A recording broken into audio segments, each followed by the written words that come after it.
Born in 57 BBY on the planet Stujon, Obi-Wan Kenobi was discovered by the Jedi Order as a young boy and trained in the ways of the Force. As a youngling, Kenobi was spirited and rebellious, often pushing the boundaries set by the Jedi Order. His unconventional nature made finding a master willing to train him a challenge. But the Force intervened when the wise Jedi Master Qui-Gon Jinn saw potential in the young Kenobi and took him as his Padawan. Under Qui-Gon's mentorship, Obi-Wan learned the importance of restraint and the nuances of the Force. However, the relationship wasn't without its differences. While Qui-Gon focused on the present and embraced unorthodox methods, Obi-Wan leaned towards a more traditional approach. Their bond was further solidified during a mission to Mandalore, where they protected Duchess Satine Kryze from insurgents. During this time, Satine, Qui-Gon, and Obi-Wan needed to go on the run to hide from the insurgents. They ended up having to be in hiding for weeks. It was during this time that Obi-Wan fell in love with Satine, but duty to the Jedi Code prevailed, and he continued his path as a Jedi Knight. After his mission, Obi-Wan went on various others, learning from Qui-Gon and gaining experience. This takes us to the events in the Phantom Menace, where Obi-Wan and Qui-Gon are sent to negotiate with the Trade Federation, who are invading Naboo. During this time, they were to protect Queen Padme Amidala and escort her to Coruscant. In the process of leaving Naboo, their ship is severely damaged and their hyperdrive is malfunctioning. This causes them to land on the planet Tatooine. Here, Qui-Gon meets the young child, Anakin Skywalker. Shortly after, Obi-Wan receives a message from Qui-Gon instructing him to test a blood sample for midichlorians. During this analysis, Obi-Wan is astonished to find it's higher than Master Yoda's. Later, he sees Qui-Gon coming back to the ship with a young child. Suddenly, a hooded figure comes on a bloodfin and attacks Qui-Gon. Obi-Wan begins to take off, panicked as he watches his master duel the mysterious figure. They escape from the hooded figure, and Qui-Gon informs him that the figure fought in the ways of the Jedi.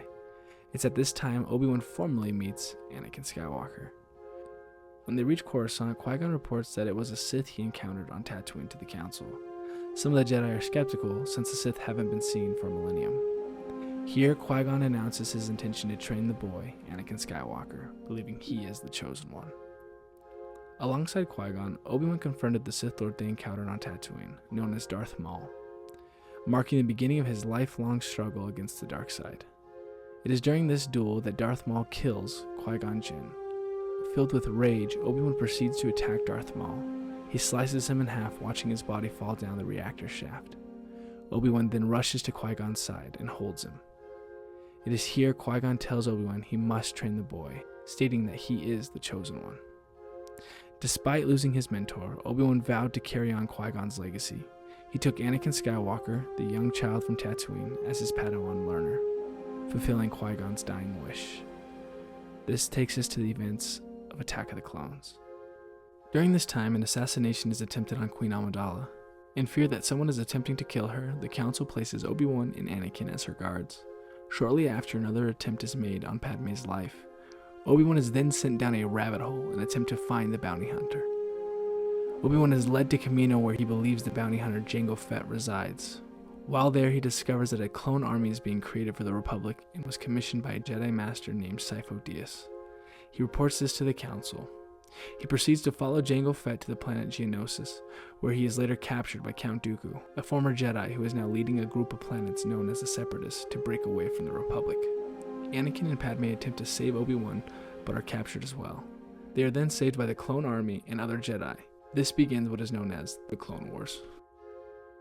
Throughout the Clone Wars, Obi-Wan distinguished himself as a brilliant strategist and a formidable warrior. His courage and resolve inspired countless beings to stand against the tyranny of the Separatists. At this point, Obi-Wan's Padawan, Anakin, had passed his night trials and was considered a Jedi Knight. Obi-Wan was then expecting to receive a new Padawan, Ahsoka Tano, but instead, she was assigned to Anakin Skywalker to be her master. Throughout the Clone Wars, Obi-Wan, Anakin, and Ahsoka went on various missions together and by themselves to help stop the Separatists. During this time, he begins to suspect that Anakin may have a relationship with Padme, but he never addresses it, perhaps maybe because he remembers the love he had for Satine years ago. As well, during this time, Obi-Wan discovers that he did not kill Darth Maul all those years ago, and that Darth Maul still lives off of pure hatred for Obi-Wan Kenobi. The Jedi Council calls Obi-Wan to go and investigate rumors that Mandalore is building an army to fight for the Separatists. Obi-Wan goes and is reunited with his former lover, the Duchess Satine. Here, he is reminded of his feelings and is tested to remain true to the Jedi Order. Satine tells him that Mandalore is on the brink of a civil war with an extremist group known as the Death Watch. Later on in the Clone Wars, Darth Maul takes over Mandalore. He then imprisons various government officials, Satine being one of them. Both the Jedi and the Republic refuse to help Mandalore, so Obi-Wan takes it into his own hands to go and save Satine. While there, Darth Maul attempts to trick Obi-Wan to come to the dark side and give in to his anger. But Obi-Wan fights back using his words and hopes to convince Darth Maul to release Satine. During the conversation, Darth Maul gets angry and decides to make Obi-Wan suffer. He then pushes Satine forward and kills her in front of Obi-Wan.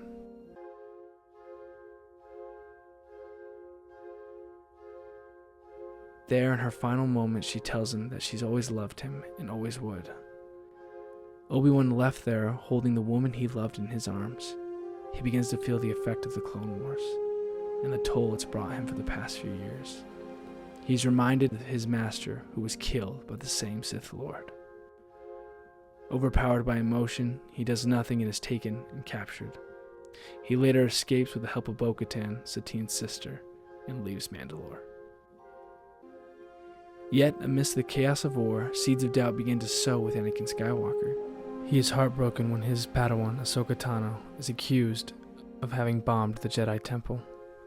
After her name is cleared, she decides to leave the Order regardless. This breaks Anakin. It begins to put doubts in his mind of the Jedi Order. This then takes us to the events of Revenge of the Sith. Seduced by promises of power and visions of his loved ones in peril, Anakin's allegiance begins to waver, testing the bond between master and apprentice. As the war goes on, Anakin is accepted to be on the Jedi Council, but is not given the rank of master. Obi-Wan senses this frustration and attempts to calm him down. There, they both separate for a short time. During this time away, Anakin begins to get closer with Senator Palpatine. Obi-Wan senses that Anakin is wavering. In an attempt to save him, he appeals to Padme, knowing of their relationship. During this time, Obi-Wan discovers that Padme is pregnant with Anakin's child. Tragically, Obi-Wan's fears were realized when Anakin fell to the dark side, becoming the Sith Lord Darth Vader. He sees footage of his Padawan going to the Jedi Temple and killing younglings. Their final confrontation happens in the volcanic world of Mustafar, which marked the end of an era and the dawn of a new chapter in the galaxy's history. During this battle, Obi-Wan rises victorious, having took the high ground and dismembering Darth Vader. As he stands and stares at his former Padawan burning, screaming, he's then reminded of the time they've spent together, remembering Anakin as a child growing to the young Padawan and then falling to the dark side. He's pained. He's lost a friend and a brother. He's reminded of the awful things the Clone Wars has taken from him. Yet another loved one gone. Obi-Wan then leaves Mustafar, having defeated Darth Vader and leaving him for dead. He then takes Padme to a med center where she gives birth to twins, Luke and Leia. However, during labor, Padme dies from a broken heart, knowing what Anakin has done and having turned to the dark side. Obi-Wan helps decide where the twins should go. One goes with Bail Organa, and the other goes with Anakin's stepbrother, Owen.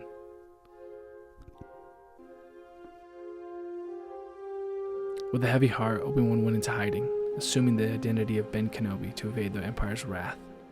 For years, he watched over Anakin's son, Luke Skywalker, knowing that one day the young boy would play a pivotal role in bringing balance to the Force. During his time of being in exile, he accepts Bail Organa's mission to go and save Princess Leia. During this mission, he runs back into his old Padawan, Darth Vader, who has been fuming with hatred from their last encounter. The encounter left Darth Vader scarred and dismembered forever. They duel again. Darth Vader, eager to defeat the now older Obi-Wan, underestimates his power. Obi-Wan beats Darth Vader yet again, but instead of killing him, he leaves him for dead and walks away. During that battle, Darth Vader reveals that he is not Obi-Wan's failure. Obi-Wan then leaves, Obi-Wan then returns to Tatooine. While Obi-Wan watches over young Luke on Tatooine, he is met with the former Sith Lord, Darth Maul. Darth Maul is still fueled with rage and hatred for Obi-Wan, and seeks to finally destroy him. They face off, and this time Obi-Wan defeats the man who has caused him endless torment. The man who killed his first love. The man who killed his master. Instead of rejoicing in defeating him, Obi-Wan holds Darth Maul and hears him utter his last words. Is he the chosen one? Obi-Wan responds, yes. Darth Maul says with his last breath, he will avenge us. Obi-Wan holds Darth Maul and shuts his eyelids, defeating the enemy he's had for years. Then, when the time was right and the Force wielded it, he saves Luke from Tusken Raiders and took him as his Padawan. While on Luke's journey to become a Jedi, Obi-Wan and Luke then find themselves upon the Death Star. While on the Death Star, Obi-Wan sees Darth Vader. He decides to go and confront him. Knowing that this time might be his last, he fights again, using all of his might and strength to try to defeat the Sith Lord for the last time. This time, he doesn't make it and is killed by Darth Vader. Obi-Wan, a man who watched all those he loved die or go down unformidable paths, stays true to the Jedi Order and dies an honorable Jedi. Having every reason to change and go to the dark side, he remains true to the Jedi Order. Obi-Wan Kenobi's journey was one of sacrifice and redemption, a testament to the enduring power of hope in the face of darkness. Though he may have passed into the Force, his legacy lives on, a guiding light for future generations in a galaxy far, far away. For in the heart of every Jedi, the spirit of Obi-Wan Kenobi endures, a beacon of hope in the eternal struggle between light and dark.